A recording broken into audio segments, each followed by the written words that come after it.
Congress party operation ఆకర్షితో BRS party ఖాళీ కాబోతోందా? శాసనసభ మండలిలో బలం పెంచుకోవడానికి కాంగ్రెస్ పార్టీ ఫిరాయింపులను ప్రోత్సహిస్తుందా? ఎమ్మెల్యేలతో పాటు ఎమ్మెల్సీలను పెద్ద ఎత్తున కాంగ్రెస్ పార్టీలో జాయిన్ చేసుకోవడానికి పెద్ద ఎత్తున ప్రయత్నం చేస్తుందా? అయితే ఇంకా ఎవరెవరు కాంగ్రెస్ పార్టీ కండువా కప్పుకోబోతున్నారు? తెలుసుకోవాలంటే ఈ స్టోరీ చూడాల్సిందే.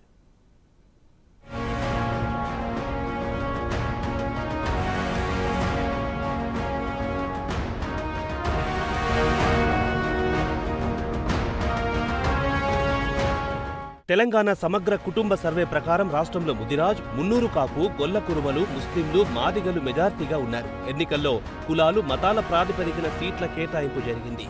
మంత్రివర్గ విస్తరణ వరకొచ్చేసరికి మాత్రం కొన్ని సామాజిక వర్గాలకు తీవ్రమైన అన్యాయం జరిగిందంటున్నారు నేతలు.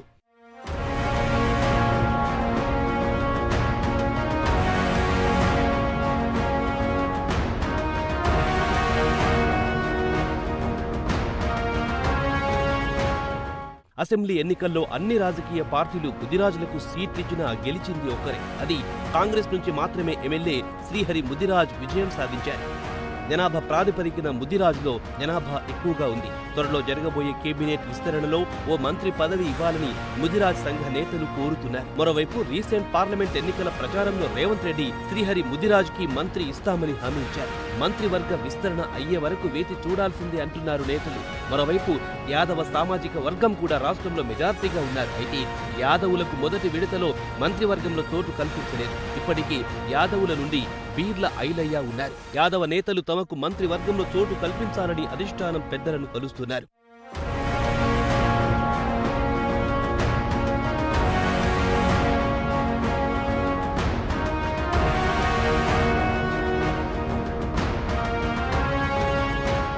జనాభాలో ముస్లింలు కూడా పెద్ద సంఖ్యలో ఉన్నారు. అయితే ఇప్పటికే ముస్లిం సామాజిక వర్గం నుండి ఒక్కరు కూడా ఎమ్మెల్యేగా గెలవలేదు.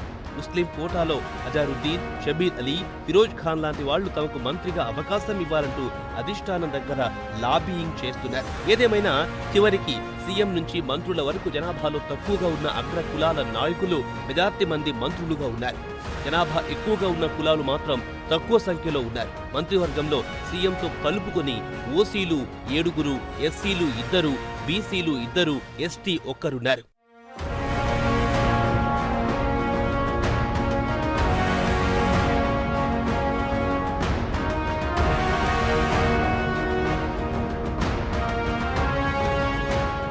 ఏదేమైనా ఎన్నికల్లో గెలిచే వరకు కులంతో నడుస్తాడు. గెలిచిన తర్వాత తన కులాన్ని చెప్పుకుని ముందుకు నడిచిన వారి సంఖ్య చాలా తక్కువగా ఉందని అంటున్నారు రాజకీయ విశ్లేషకులు.